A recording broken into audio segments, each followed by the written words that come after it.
चिंता मत करो। कन्हैया अपना दो अलग अलग पंक्तियां हैं, दो कवित्वों की, एक ही नहीं है ये, पर हम उतना ही बोल रहे जितना जरूरत है। काले रंग में ये गुण होता है कि उस पर कोई दूसरा रंग काम नहीं करता, इसलिए नारायण कारे, कन्हैया कारे, राम जी कारे, कालेश्वर कारे, सबरे कारे ही कारे। उसका कारण क्या है कि ये कारे का रंग जिस पर चढ़ गया, ये सब कारे रंग में रंगे, देख रहे हो, सब ये काले रंग में रंगे हैं। दुनिया खोपड़ी के बल हो जाए पर इनके रंग पर दूसरा रंग काम करने वाला नहीं है, कोई रंग काम नहीं करेगा। क्यों? क्योंकि ठान के रखा है, ये ठान के रखा है, ये जान के रखा है, ऐसा पहचान के रखा है। लोग कहे कारो कारो पर मोहे लगे, मोहे तो नहीं लगे, झूठ बात है भजन में, इसलिए हम कह रहा हूं, मुझे तो नहीं, मेरा तो कहां इतना है, पर इन सबको संतों को ये लोग कहे कारो कारो तो इन्हें लगे प्राणन ते प्यारो। लोग कहे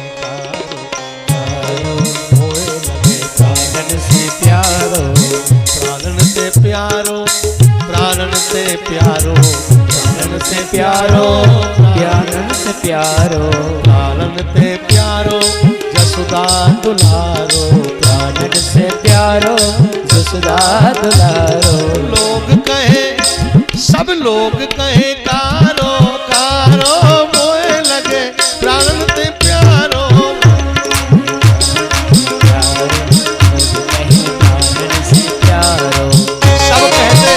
काला है पर हमारे लिए प्राणों से प्यारा है। बहुत सरल भजन है पर बड़ा अच्छा है। गोरी है कौशल्या मैया, गोरे हैं दशरथ जी गोरी कौशल्या, गोरे हैं दशरथ जी गोरी कौशल्या। बारो धनुष बाण बारो मोहे लगे प्राणन से प्यारो, बारो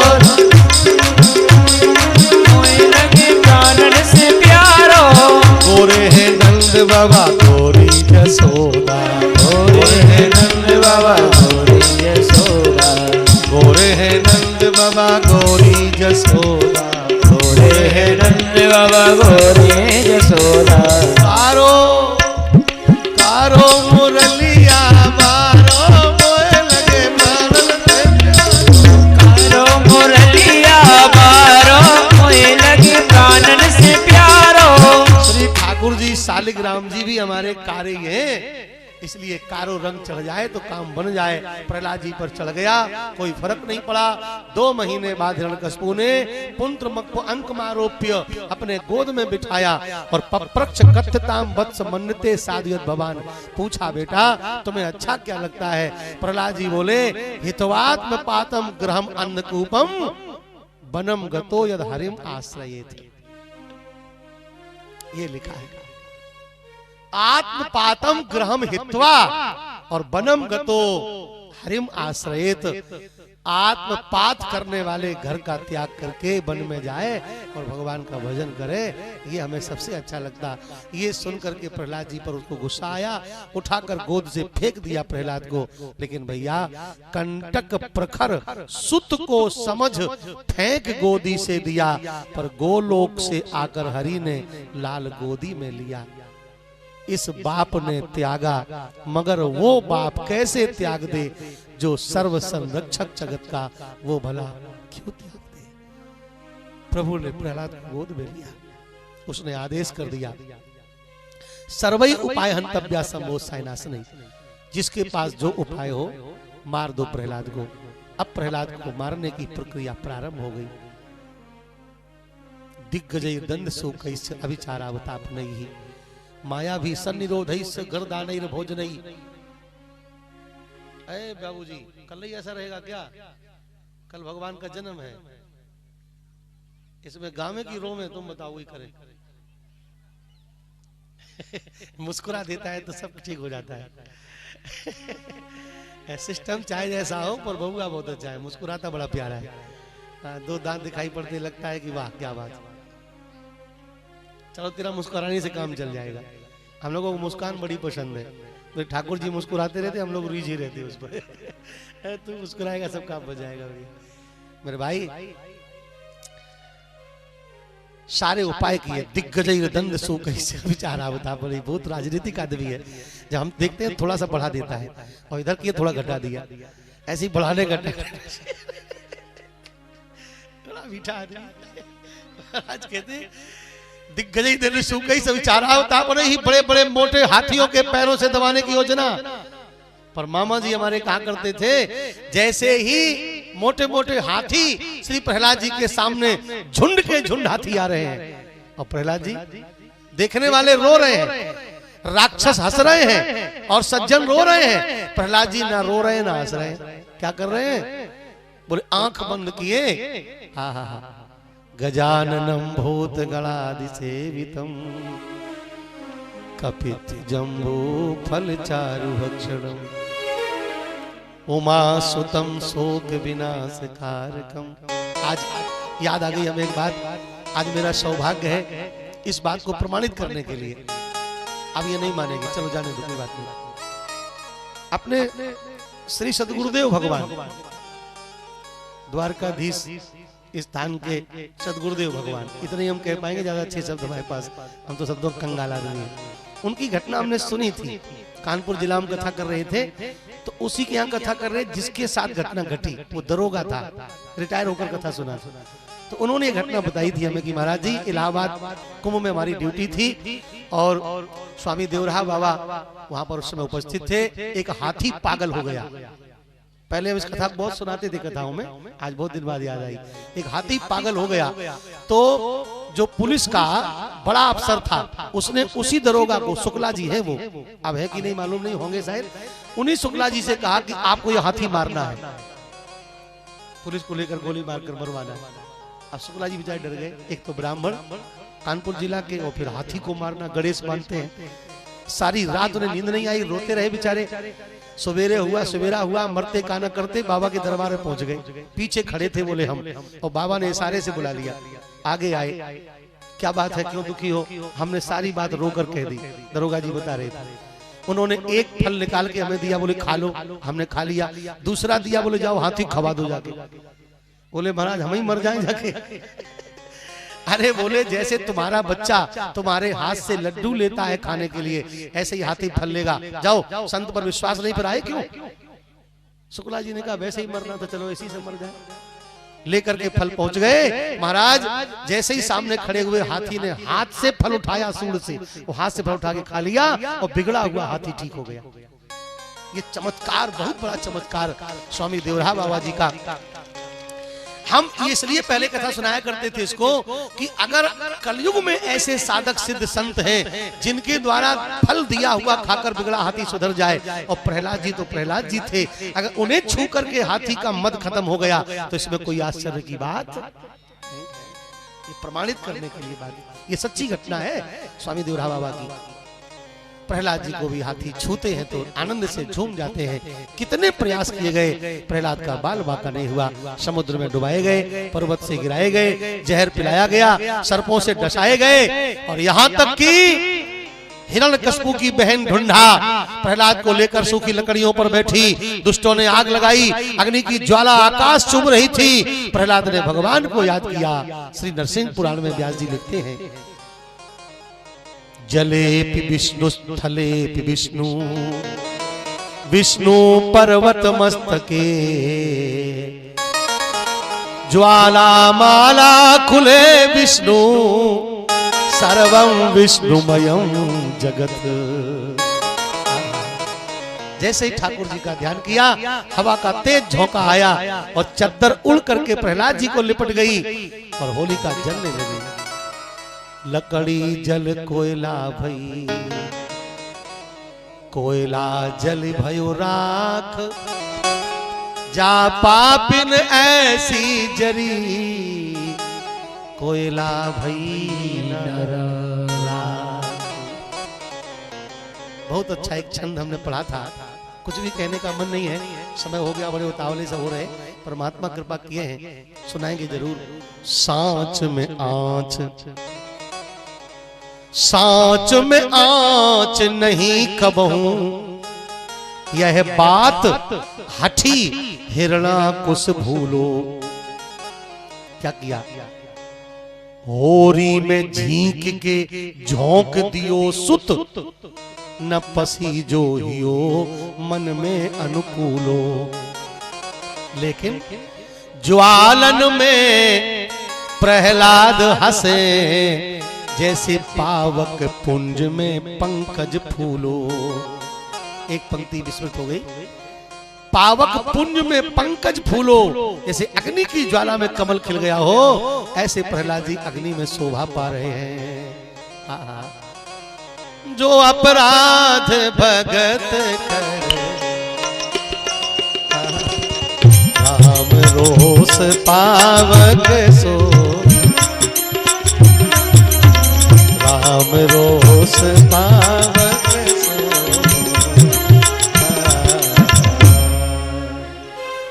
भगत के प्रति होने वाला अपराध। जैसे ही सुना कि बहन जल गई, मर गई, क्रोध में भर गया, तलवार को उठा लिया, प्रहलाद जी को बुला लिया, सामने खड़ा करके हुंकार भर के बोला, है दुर्विनीत मंदात्मन कुल भेद करा दूं, है दुर्बुद्धि मंदबुद्धि, मेरे कुल में भेद पैदा करने वाले अधम, बोल तेरा राम कहाँ है? आज अगर उसको तू सामने नहीं लाएगा तो तेरे टुकड़े करके हम लोग पहुंचा दूंगा। बोल कहाँ है तेरा राम? श्री प्रहलाद जी ने कहा, मेरा राम कहाँ है? न केवलम में भवतस्य राजन, सबई बलम बलिनाम चा परेशान, परे वरेमी स्थिर जंगमाये, ब्रह्मादयो ये न बसम प्रणीता। मेरा राम कहाँ है, कैसा है ये पूछते हो, मुझको तो राम ही सर्वत्र दिखलाता है। आप में है, आपके प्रताप में, प्रलाप में है, वो राम ही आपके खड्ग खंभ में लखाता है। सब जगह मेरा राम है। तो उसने पूछा, यदि सा सर्वत्र कस्मात स्तंभेन दृश्यते, अगर सब जगह एक खंभे में दिखाई क्यों नहीं पड़ता? श्री प्रहलाद जी महाराज कहते,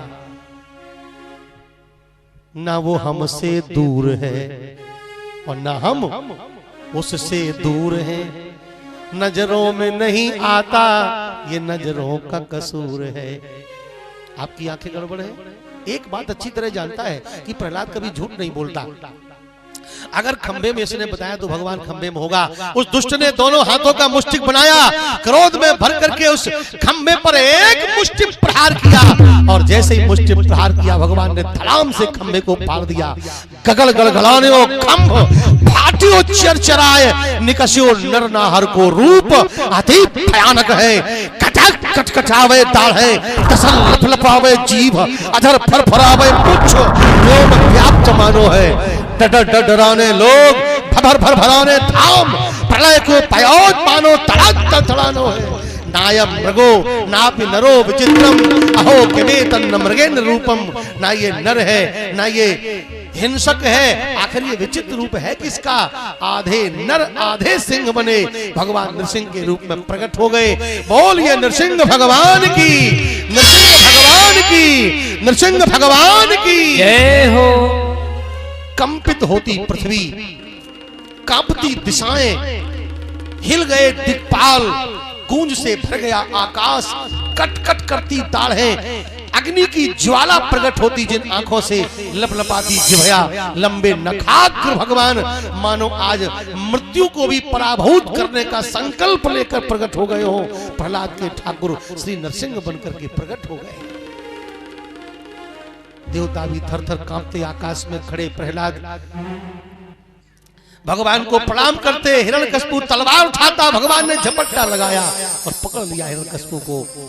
जीवन भर पैतरा बदले हैं, भाग नहीं पाओगे। ऐसा घसीटा जैसे छोटे से चूहों को चूहा को बड़ी सी बिल्ली पकड़ ले, बिलार पकड़ ले कोई, ऐसा घसीटा।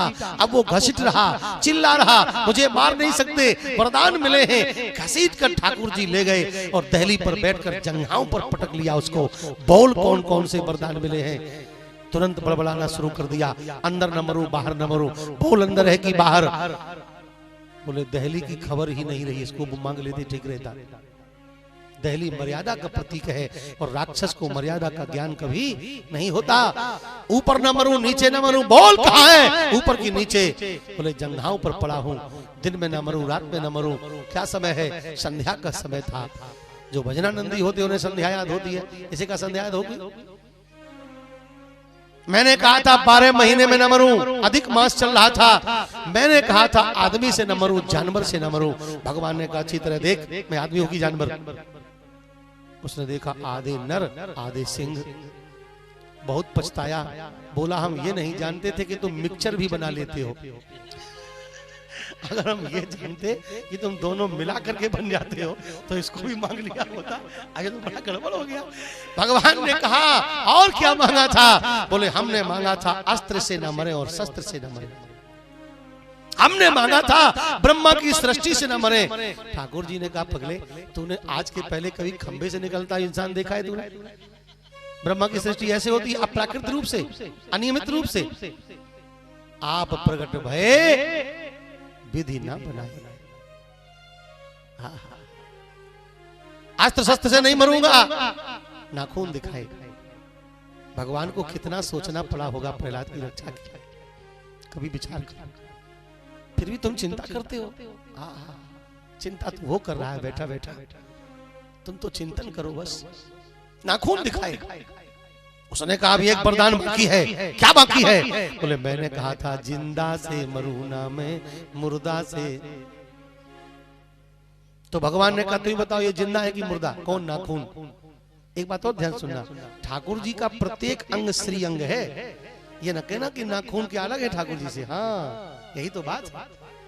ठाकुर जी का नाखून भी अपना स्वतंत्र है, उनका पीतांबर भी स्वतंत्र है, उनका चक्र भी स्वतंत्र है। नाखून भी भगवान का श्री अंग है, पूर्ण है वो। नाखून दिखाए। बोल जिंदा है कि मुर्दा? अब सबसे विचित्र अंग है ये अपना। बोलो जिंदा है कि मुर्दा? नाखून जिंदा होता है कि मुर्दा?